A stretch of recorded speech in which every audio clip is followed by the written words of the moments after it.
subsequent, remember to begin at the beginning with the recording. Okay, and moving on, I guess. Presenting, and where are we? Oh, it's the world. Okay, from the current slide, right? Economic freedom. This is just a sort of another way of framing the capitalism socialism mixture. So this is, do you have the right to engage in whatever kind of economic activities, or does the state tend to get more involved in economic activities? And that's also just in terms of regulations to some extent. Is a company allowed to pollute? Is a company allowed to? There's all kinds of banking regulations in the United States. Are you allowed to run a bank? With only $5 in liquid assets. In the United States, you're not. I don't know. Australia looks very free. I doubt you're allowed to do that specifically in Australia. But again, the point would be that there's less regulation there and less involvement of the government in economic activity in general. Looking globally, it's a little funny to talk about some of these developing countries in Africa on the same kind of continuum as the rest of the world, but arguably the government is more involved in economic activity there. But certainly, we look to China, India. There's a lot of state direction of economic enterprises. Russia certainly, and you see here in this inset in the bottom. Okay, so now I think this is the thing I'm trying to hide. Okay, now I'm hiding that. Good. You look here. This is the former Soviet republics of Belarus, Ukraine, Moldova, and Russia to some extent. Of course, they had a 70-year history experiment in communism. It's not surprising that they've really still maintained some fairly large degree of government involvement. So we could look at that as low economic freedom to the extent that the government is involved in the economy. Okay, just checking again. Chat. Question. Yes, type questions in the chat. Does it increase economic inequality? Yes, arguably. Yes. So Australia is actually, I think, globally speaking, a country that looks maybe more like us than anybody else in terms of having a really low degree of government involvement in the economy and a pretty high degree of economic inequalities and a relatively small social safety net as well. So there's lots of poor rural folks, of course, poor indigenous folks in Australia.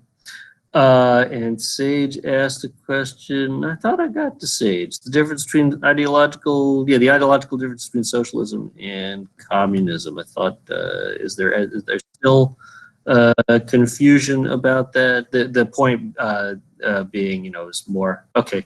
Again, more that communism, and this is really terminological quibbling to some extent. We would say communism is more the governmental form, but certainly often those terms are used interchangeably, right?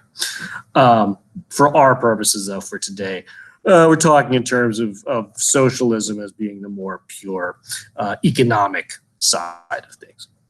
Okay, where am I here? All right, so the politics of economics, and this is again looking now domestically. This is the Chicago Fed for any of you Chicago people. obviously, people on different sides of the political spectrum, this is kind of one of the defining features of politics in the American system, is how you think the government should be involved in the regulation of the economic system, how many services and goods you believe the government should provide. And, you know, incidentally or not incidentally, maybe, we are clearly at an interesting and unusual point in the relationship of the government and politics to the economy. I don't know how much attention you're paying right now to what's going on, you know, on that political side of things, but what did we just pass? And we'll actually look at this in a minute. This multi-trillion-dollar economic bailout that's, you know, obviously somewhat related to coronavirus, but largely related to the government trying to save the American economy from total collapse. So even conservatives right now, you know, so the normal. The normal times point of things, you know, in 9 years out of 10, you know, the conservatives will say, well, the free market should be free of government interventions. The federal government should really back off, shouldn't do much in terms really even of monetary policy. The government shouldn't be telling companies what they can or can't make. And especially the government shouldn't regulate anything, right? So car makers should be able to make cars, you know, I guess at an extreme, car makers should be able to make cars that are totally unsafe. Polluters should be able to pollute as much as they want, and you know, the market will take care of those things, right? People won't buy really unsafe cars. You know, people won't buy things from firms that pollute a lot. At least that's the sort of the basic theory of capitalism, or that's maybe a caricature of capitalism. The idea, though, also being, you know, that in the absence of regulation, there will be more innovation and more economic activity. And then they make this argument that the rising tide lifts all boats. That being basically saying that if there is more economic activity, then even poor people will benefit from that. So if you take away all these regulations and checks on private enterprise, then more people will have jobs. Everybody will be better off. Liberals, on the other hand, tend to argue for more regulation. You know, so it's a more liberal thing to say there should be more environmental regulation, more safety regulations, but then also you'll hear the term tax and spend liberals, and that is, you know, essentially. Again, you can look especially to something like Bernie Sanders' platform. He wants to tax the hell out of rich people, and I don't want to say give that money, but use that money to aid poorer people, to reduce inequality, enhance social safety net things like welfare, like food stamps, like Head Start. Right? Those are all things that are really, you know, those are government programs. Those are essentially socialist programs. Again, though, note, you know, sort of as an aside, but a good bit of that socialism is already here, right? We do have food stamps. We have Social Security for old people. We have Medicare and Medicaid for people who need medical assistance. So it's not to say that there's no social safety net here, but the liberal political side is generally arguing that there should be a bigger social safety net. Oh, I don't know why you're a gigantic sage, but there you are. Okay. And I'm looking at the chat now. And do I think the COVID? I have no idea. I'm not going to predict electoral chances. Yeah, I don't. I think Bernie's pretty well out of it though at this point.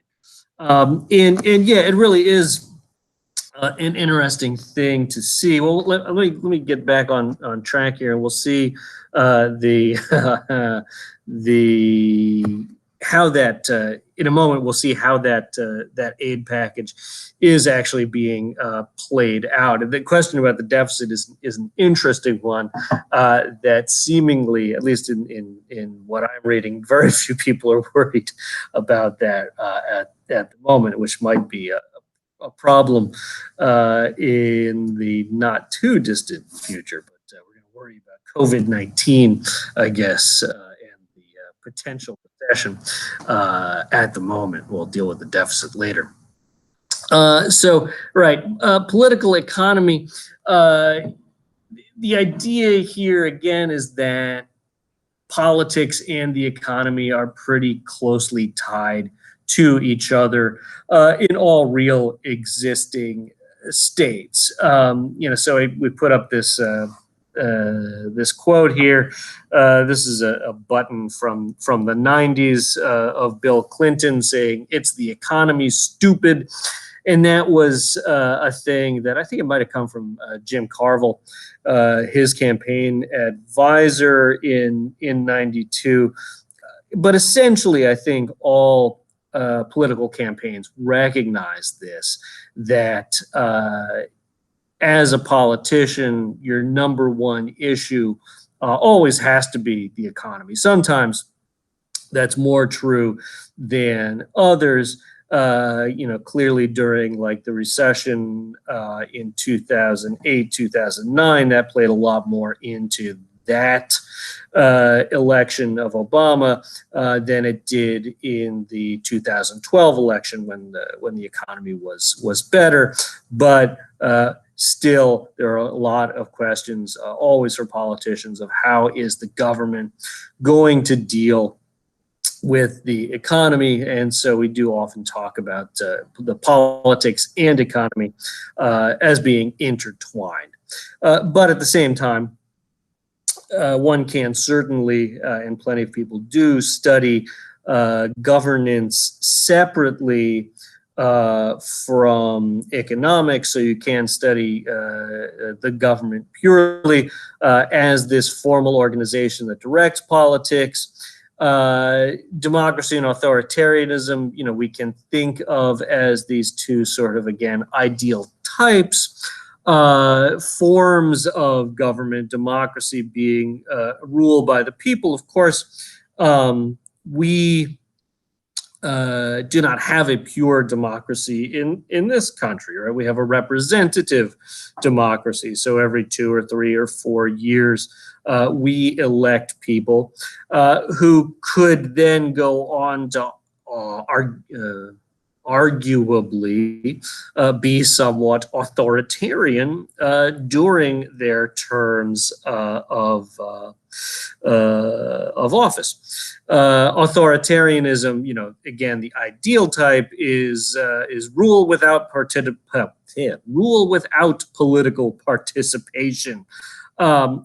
Joe Stalin, or Adolf Hitler, would be kind of classic examples of this, where it really didn't matter what the people thought. Those guys had the power.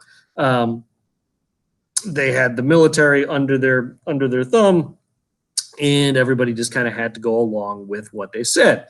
Now, it should be noted there are places like Russia today that are, at least on paper, they're democracies, but realistically, they are not. Realistically, they are authoritarian states because the elections that go on there are essentially a sham. Putin puts his political enemies into jail, and that's propped up by, again, the police and the military. And so, Putin is what we would call an authoritarian ruler, as there are many around the world now. So, and right, again, with the political economy thing, capitalism tends to go with democracy. Socialism, well, yeah, the extreme versions of socialism tend to go along with authoritarian states, but there really is a lot of variation there. And so, again, you see a place like Sweden, Norway, France. There really is a relatively high degree of socialist activity in those economies, but we would not call them authoritarian states. Alt tabbing over, and I'm still we pick somebody else to pick on here, right? What there? Okay, we don't have to watch you drink. I'm sorry about that, Sage.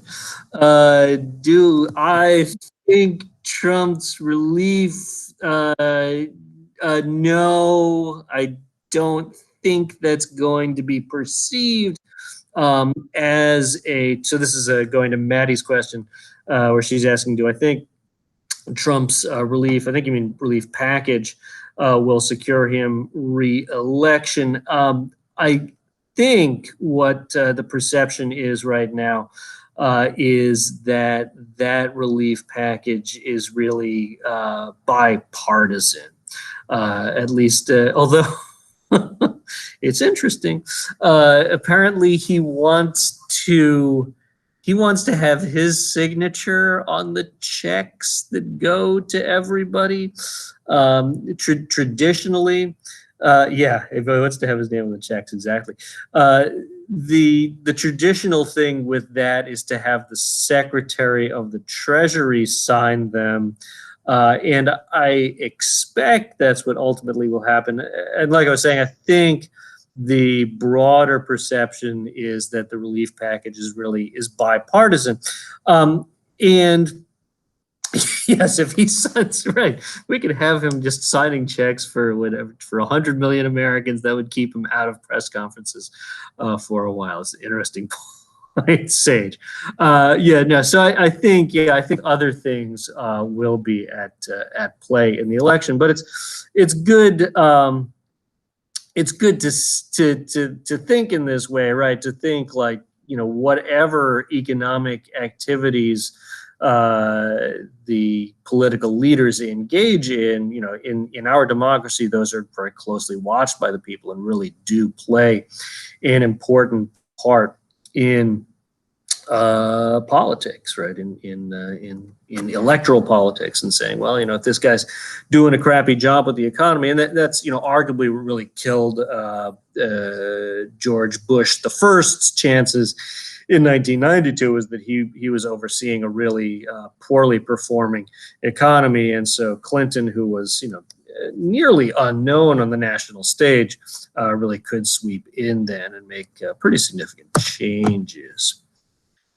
So about the U.S. political economy in particular, corporations, right, are sort of the major players in our economy. We talk about, well, and I should note, most businesses are incorporated.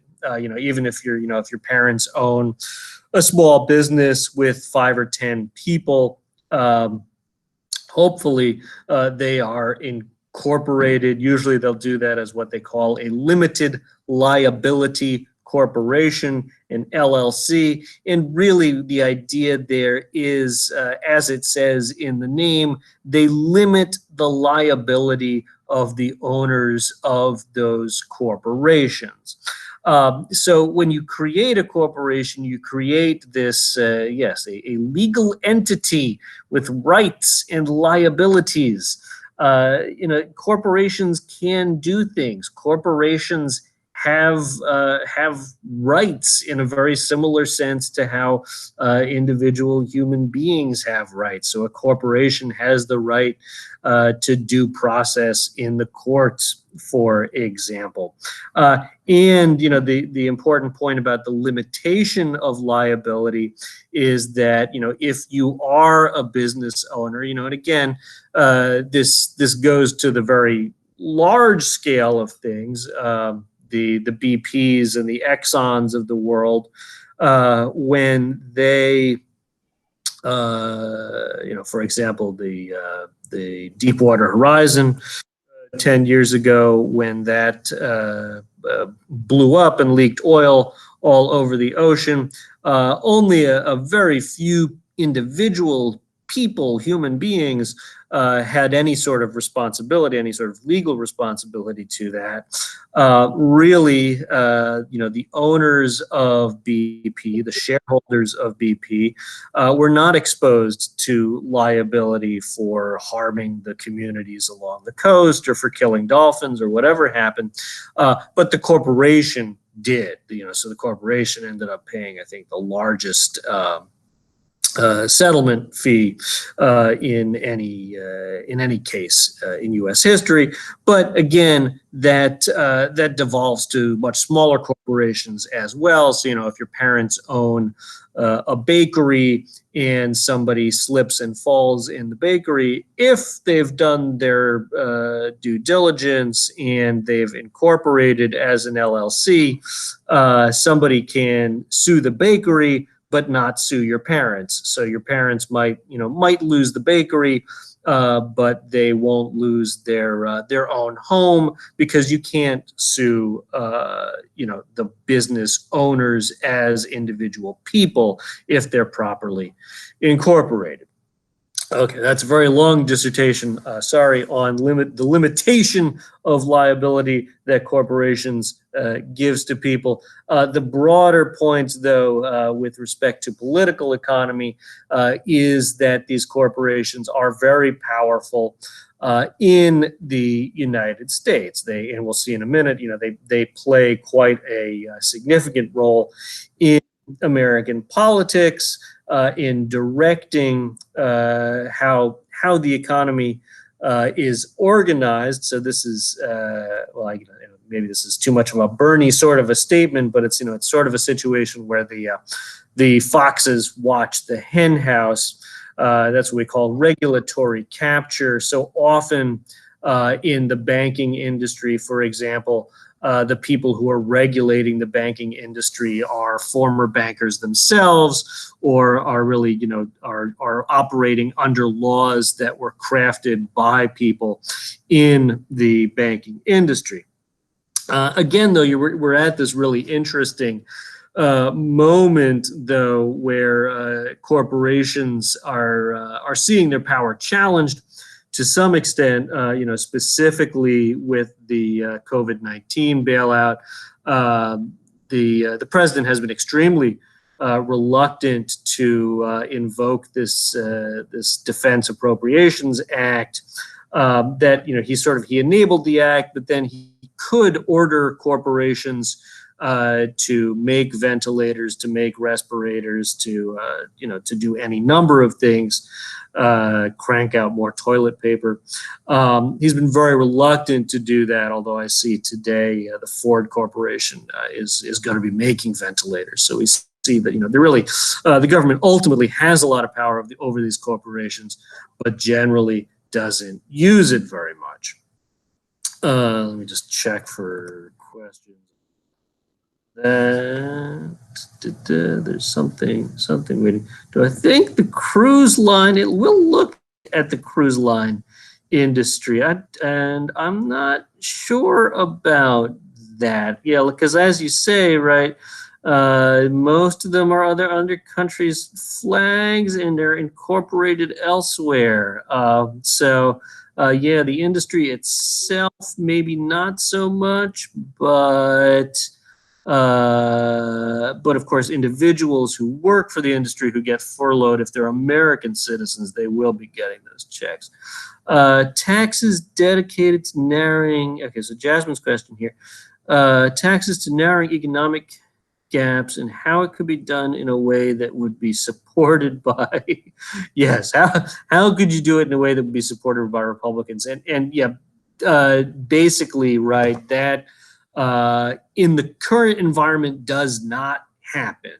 And this is really a good example of the polarization that has taken place in American politics over the last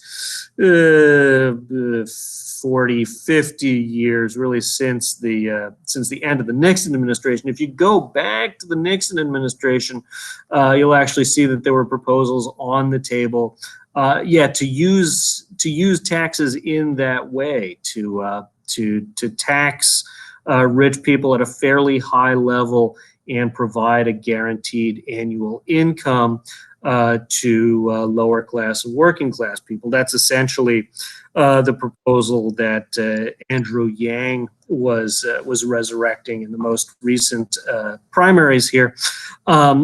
In the current political environment, though, no, Republicans really don't support any taxes at all. And so it's been, interesting to watch, even at the state level, or maybe especially at the state level in Florida, how, even when things aren't going so swimmingly, when the state is running out of money, Republicans really push for, above anything else, seemingly, to reduce taxes. So that is very much not a bipartisan position at this point. Of course, it is a position, I would say, even even by mainstream or I guess centrist Democrats like Biden, are on board with that idea of using higher taxes, especially against richer people and against corporations, in order to alleviate some of the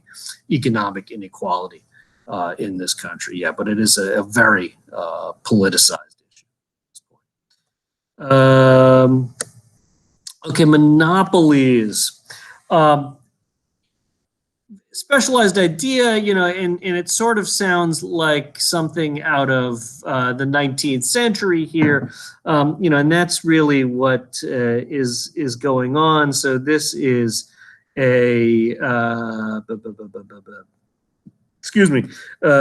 illustration from like 1895 or something like this. This is supposed to be the Theodore Roosevelt at the bottom here, and these are people like Gould and Rockefeller. So Gould, had a monopoly over railroads in part of the country. Rockefeller had an oil monopoly, and this is something we saw a lot in the late 19th century, where there was a single company, a single firm that controlled all of an industry. So basically, if you wanted to buy oil to do anything, you were buying it from Rockefeller and Standard Oil. And because a single firm was controlling that industry, they could charge whatever they wanted to. So prices for things, were artificially inflated. That's illegal now. So I'm going to forget my dates here, but the Sherman Antitrust Act in particular made monopolies like that illegal and enabled the federal government to break up large monopolies. And so even actually you see some of that still today. So, Exxon is one of these companies that resulted from the breakup of Standard Oil. So Standard Oil was SO, the initials SO, and they broke up into Exxon, and I think there may even be still some SO gas stations across the U.S. and a number of smaller companies as well after the U.S. government broke them up. These tend to follow. So monopolies tend to follow from periods of rapid innovation. So arguably right now, Google essentially holds a monopoly over the the search industry, as it were.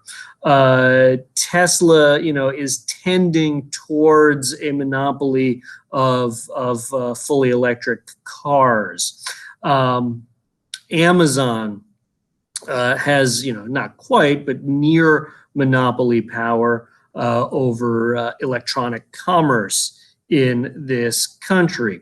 Again, why has this happened? Well, it's happened because those folks, the Jeff Bezoses of the world, were able to innovate during a period of rapid innovation and capture a market and really arise as the single winner in that market. Now, under Sherman and other laws, the government does have the ability to break up monopolies like that. So the government arguably could break up something, a company like Amazon, but is very wary of doing so. And in part, is this going to be the next slide?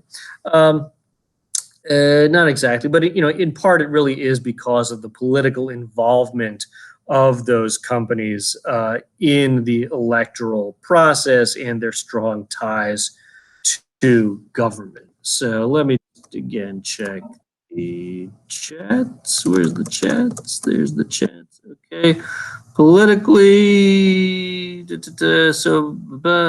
Relationship between monopolies and patents. Yeah, good question. And we both sort of economists talk of both monopolies and patents in similar terms. And you're right. So when you get a patent on, say, a drug, you do have a monopoly over producing that particular product. And clearly Amazon has patents over especially things like Amazon Web Services that help enable their monopoly. But we should recognize that, I think with maybe the major exception being drugs, patents don't tend to give you a monopoly over an entire industry, right? So clearly, for example, Tesla and Musk have patents that enable them to make their particular cars. Other people, though, can come along with different ways to make electric cars and compete. But realistically, other business practices may make that unsustainable. And right, politically, yeah. So there is, I think, more towards the far left or the further left, Democrats and liberals who oppose monopolies. And so even people like Elizabeth Warren, would talk about breaking up companies like Google or Amazon. You don't hear as much of that talk on the right, because the traditional conservative view of this is that monopolies are the outcome of free market competition, and it's almost an incentive for other people to innovate. Like, well, look, if you can hold Jeff Bezos up here, he was super successful. Nothing stopping somebody else from becoming just as successful. Right? That would be the sort of I think the conservative view on monopolies. And okay, corporate welfare. This is, yes. So now getting towards the COVID bailout. Should note, again, just in normal times, a lot of money is provided by the two corporations. Sometimes that's in the form of direct grants to businesses. Often that's more often that's in the form of low interest or guarantee loans that the government makes. And more at the state and local level, it tends to come in the form of reduced taxes. So this here is a map from a couple years ago now of where Amazon was thinking of locating their second headquarters. They ended up in what we call Nova here, right? Northern Virginia and New York. I am in task right now. Oops, sorry.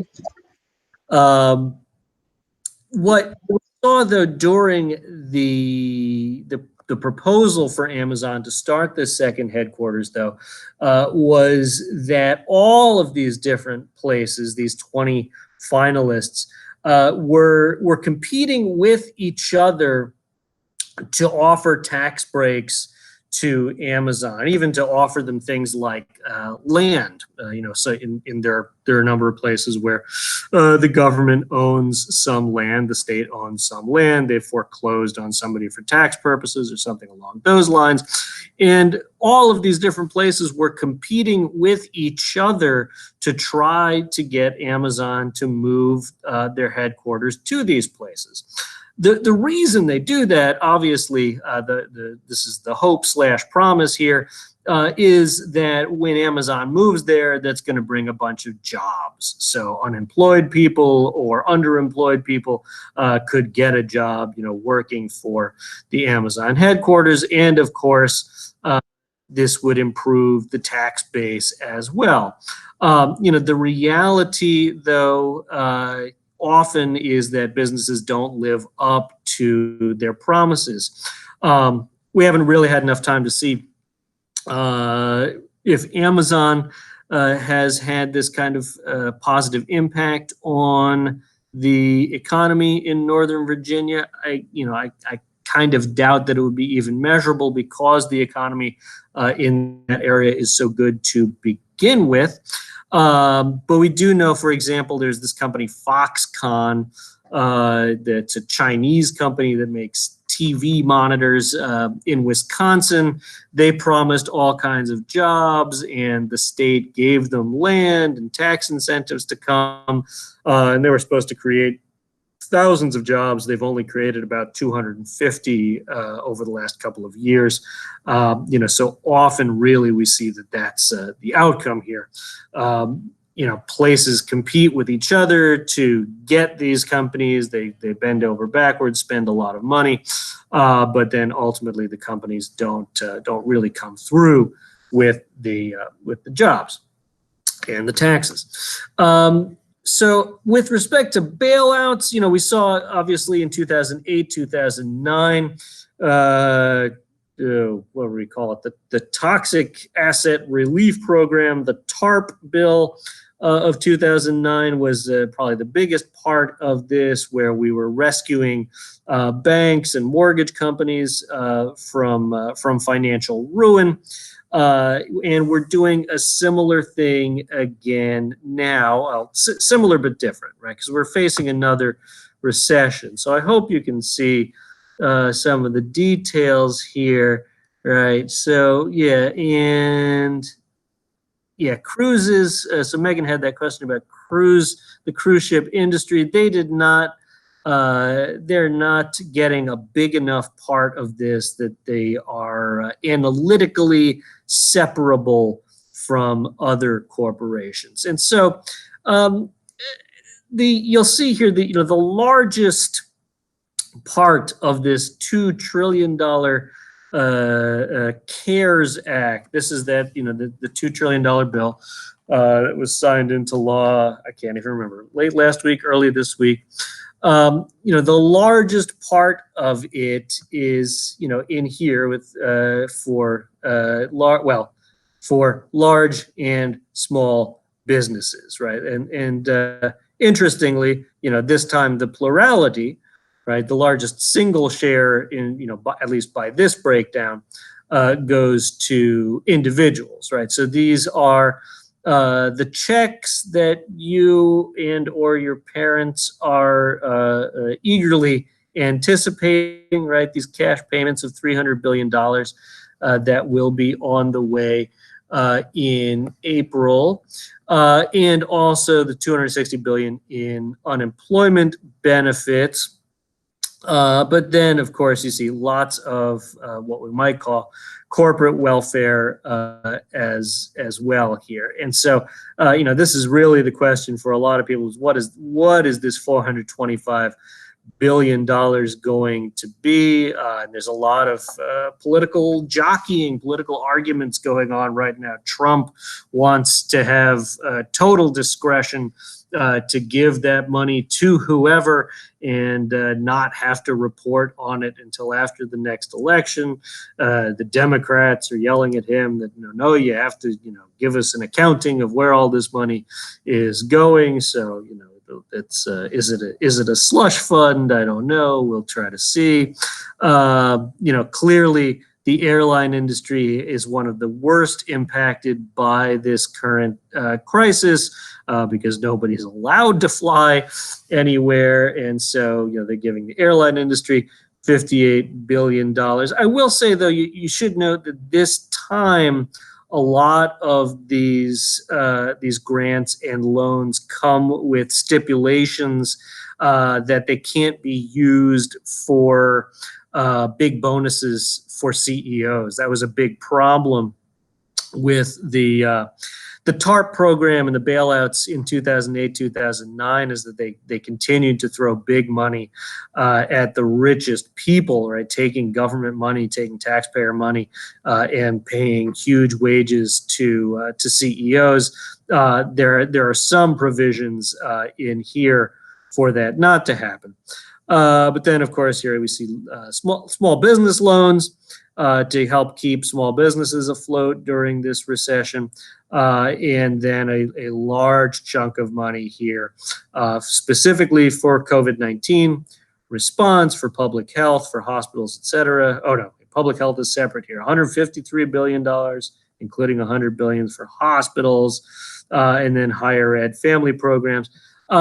And the smallest is the safety net, but that will be, there are going to be more people who are eligible for food stamps. That's what SNAP is. That's Supplemental Nutritional Assistance Program, the food stamps, childhood nutrition, 450 million for food banks, and I don't know what other is here.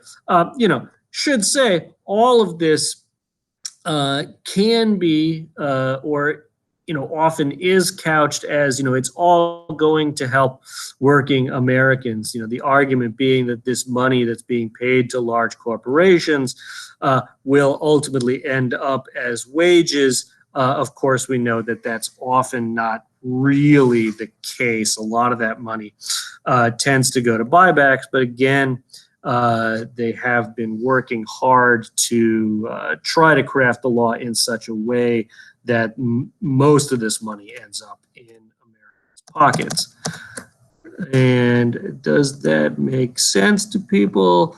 What's the difference between progressive tax? I'm really bad on corporate taxes, so I don't know how progressive corporate taxes are.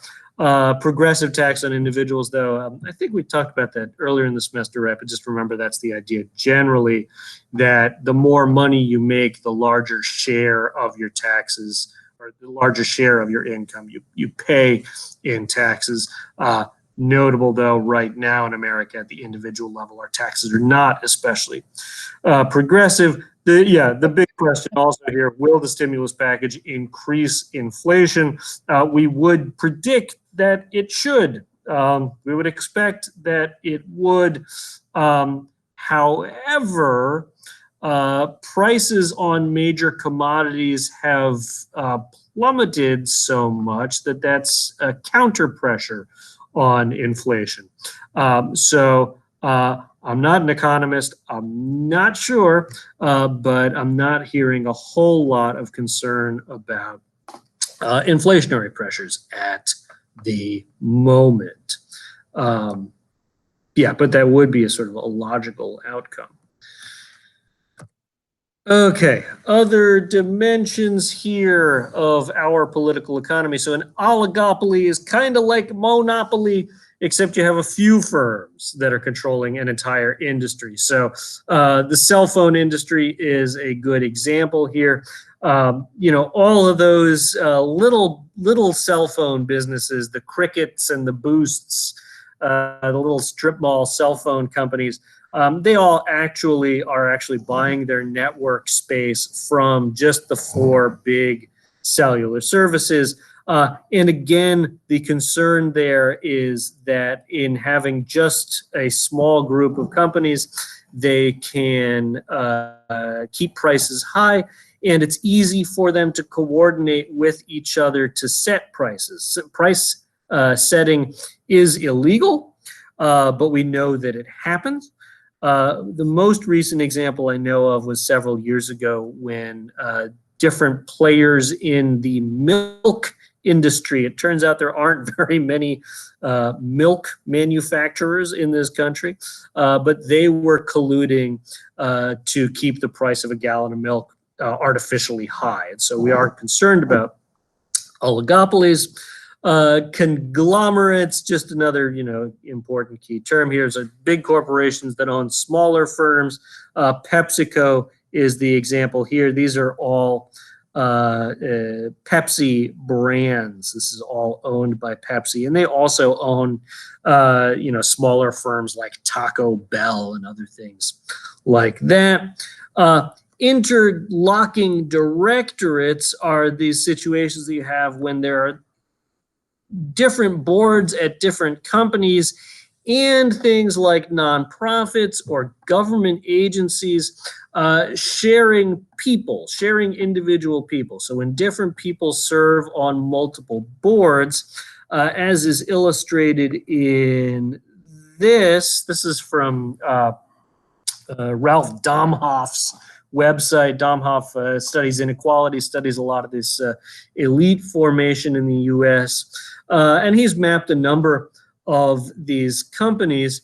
And what you see here is that the board members of the Sara Lee Corporation serve on the boards of all of these different companies, and some of them you even have multiple links here. So we can look at so Charles Coker serves on the board of the Bank of America and Sara Lee, along with Stephen McMillan.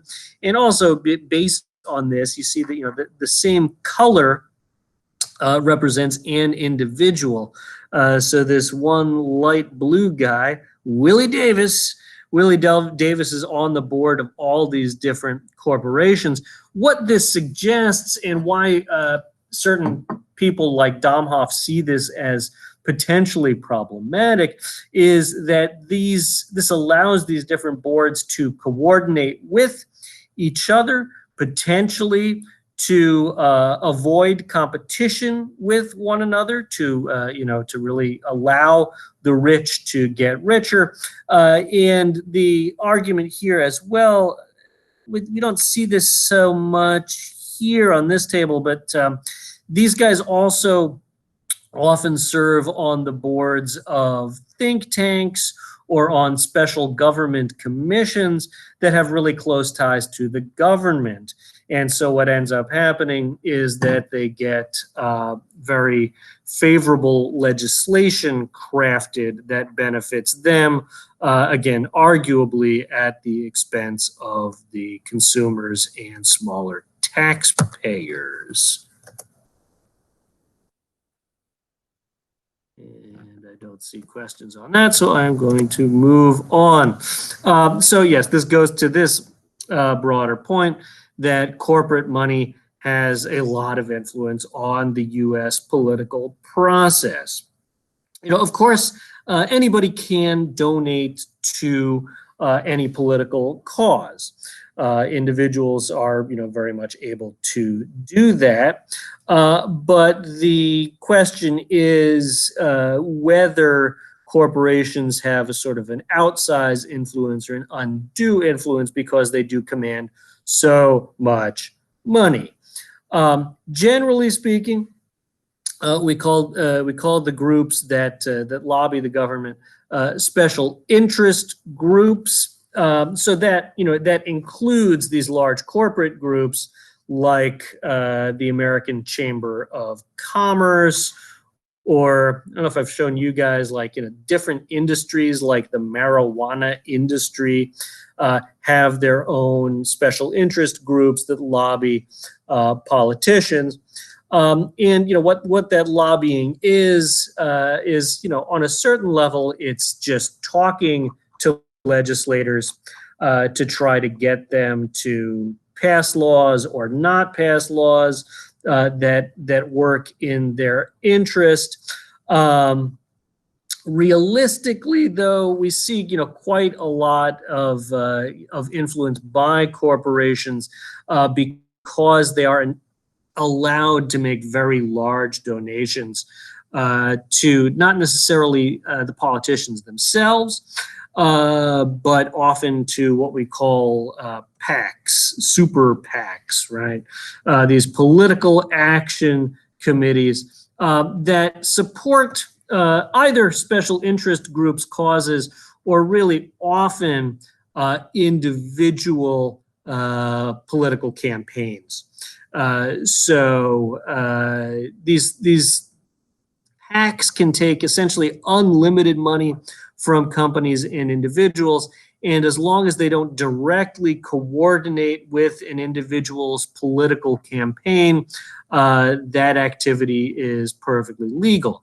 Of course, well, the argument is that the people who are supported by these PACs, while they may not be coordinating with them, they understand who's giving money to the PAC, and they understand why they're giving money, and they know that if they want to continue to get that money the next time, or if they want that money to be injected into the political process the next time they're running for re-election, they're going to do things that work in the favor of those corporations. To some extent, this is wide out in the open. So, I mean, I don't know, Open Secrets is a little bit of a snarky name that this website uses, but you can see, directly how corporations, in particular individuals, donate to your local Congress people or even state legislators. Let's see if I can get this to open up here. And I'll just look at our local legislator in St. Petersburg. Here is Charlie Crist. I'm not going to help Open Secrets learn more about me now. Okay, Representative Charlie Crist, and you can see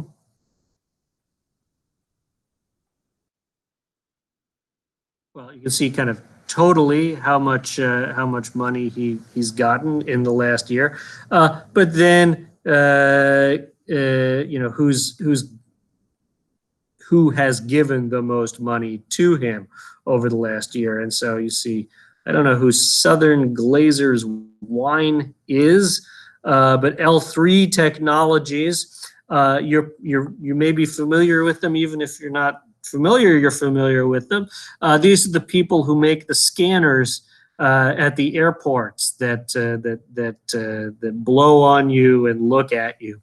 That's L3 Technologies. They have a large headquarters here in St. Petersburg, and they give a lot of money to Charlie Crist. Again, the argument is that Charlie Crist knows that. He knows where the money is coming from, and he is, either likely to steer contracts towards L3, or at the very least to be less likely to pass new regulations or do anything that might make it more difficult for L3 to do business. Make sure there aren't any questions at this point. Where is it? Where is it? Oh, it's over here. Okay. And is the NRA, you bet the NRA is a yes, right? See, you're right. NRA is one of the biggest special interest groups.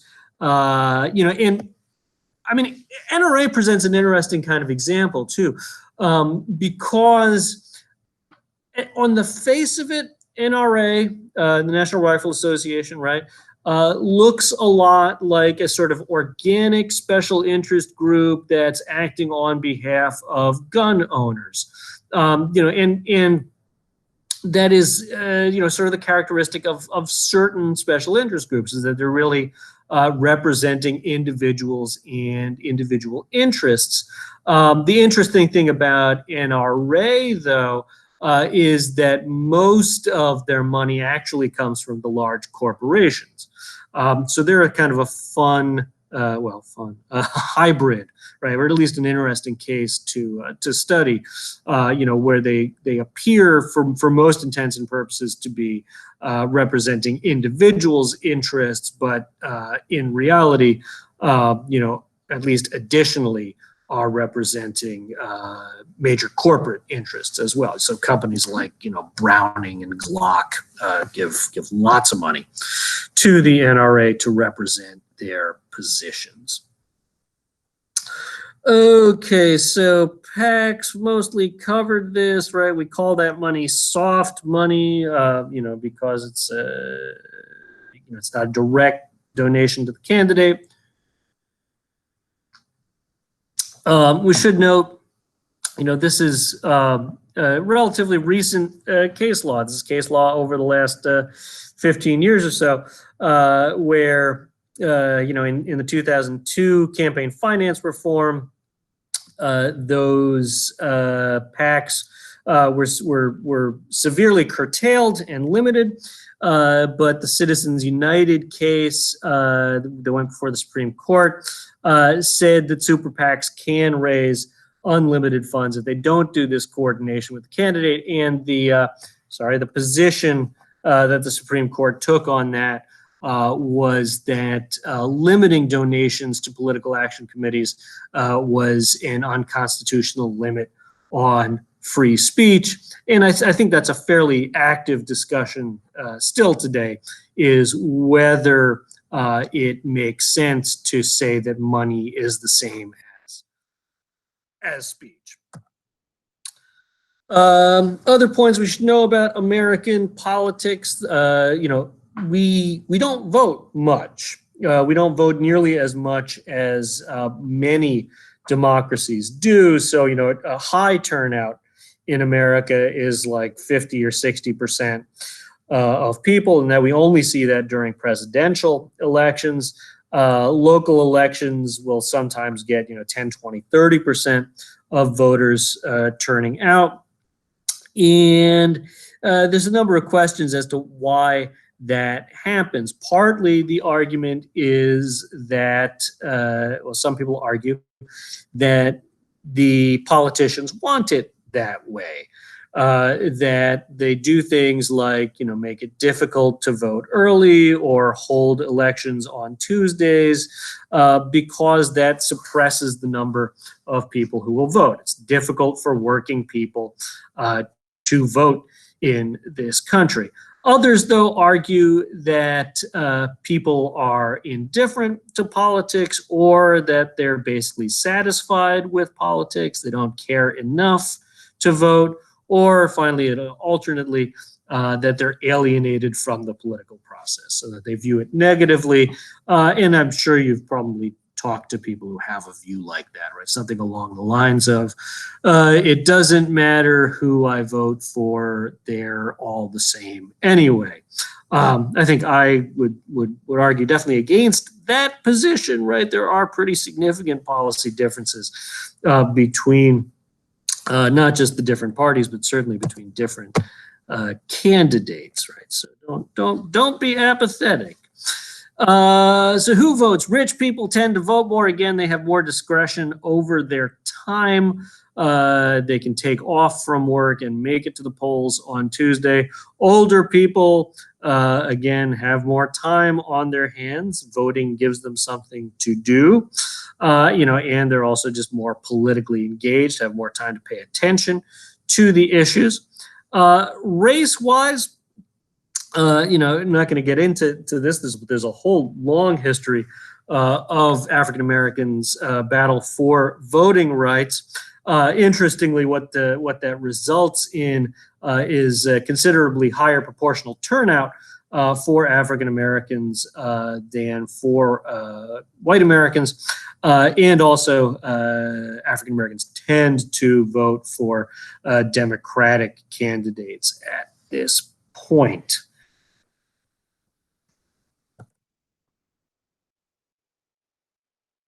Okay, moving on. See, at this point, I have no idea how many more slides there are. It's the way this is set up. I'm sorry. Could go on all day. No, I won't. The gender gap, right? So women and men hold different political opinions.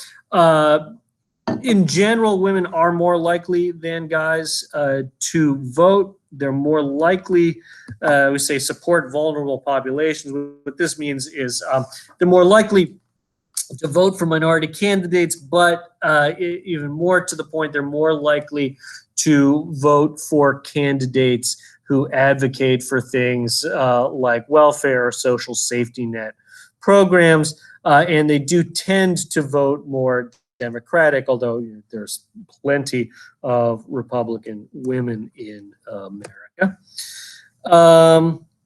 Social movements have played an important part in our political history.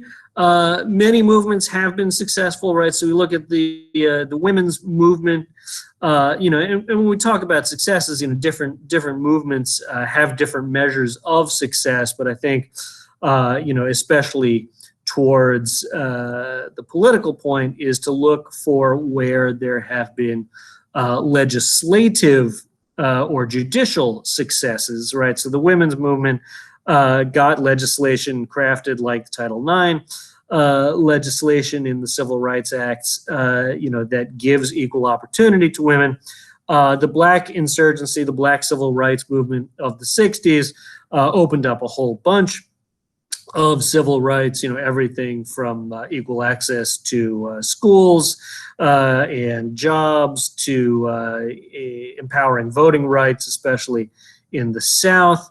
LGBTQ rights mostly coming through the courts, and especially the Obergefell decision. The disability rights movement, we see really a raft of kinds of legislation that have come in since the Americans with Disabilities Act in, I want to say, 1992, but it might have been 1994.